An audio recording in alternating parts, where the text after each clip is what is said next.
Hello, welcome to How to Sell Your Flip Above Market Value in 2 weeks.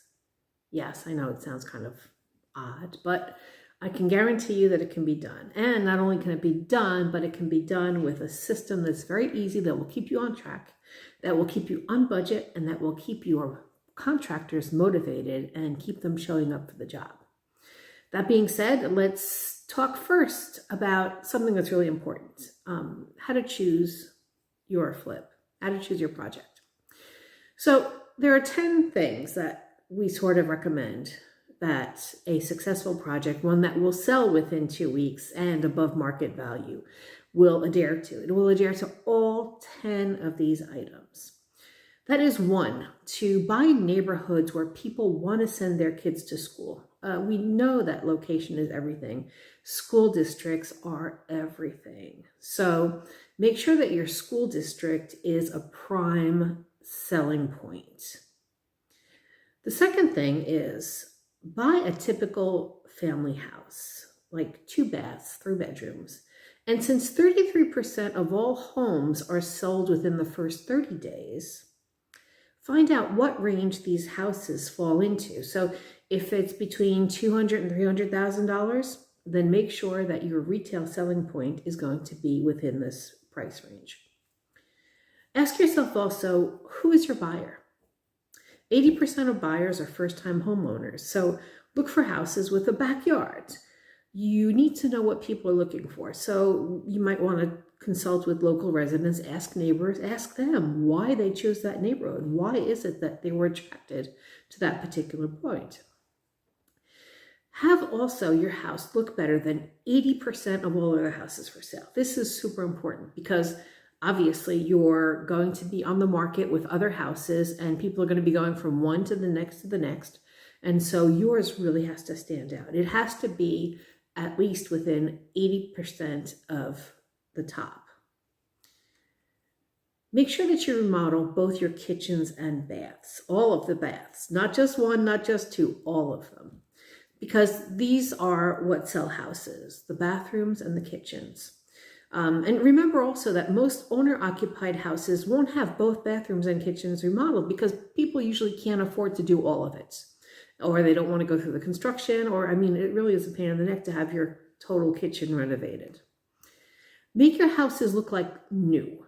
Focus, once again, on your baths and your kitchens. So don't have part of the house renovated and then the rest of it looking old and tired.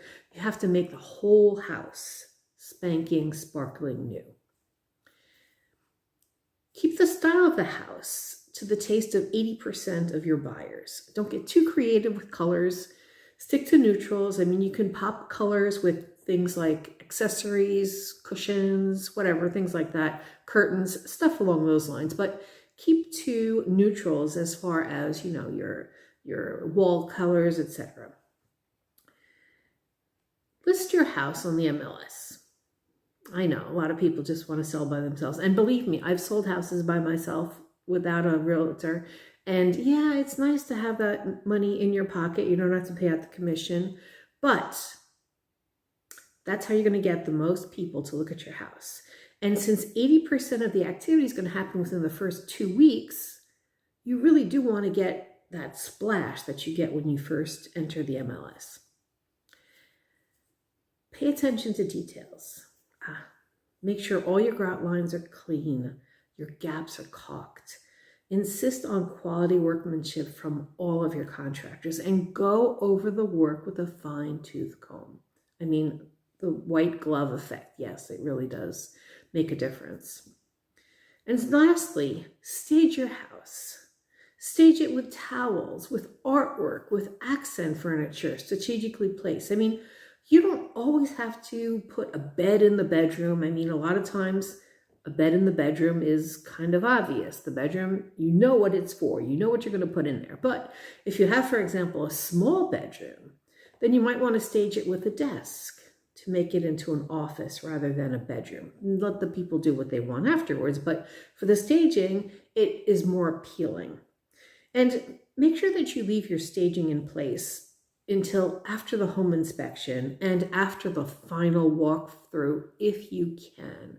Because a lot of times when people do the final walkthrough and all of the furniture is out, all of a sudden they don't have the same feeling about it and they may get a little disappointed. So you want to make sure that that they're on that high all the way through to the very final walkthrough. So this system that I developed it over time. It started out as a list of tasks that eventually evolved into a schedule where I matched each day to a list of things that needed to be accomplished. I realized that the contractor who was working on one of my projects kept on trying to add jobs that had nothing to do with my main focus, which was to get the house sold. So I decided to hang my target date on the wall in huge letters. And that's when my contractor walked off the job, never to return. I decided to finish painting myself. And on the second day, 5 days before the target end date, I remember having wished I could sell my house without having to worry about the rest of the painting. And I did. Actually, I did. The very next day.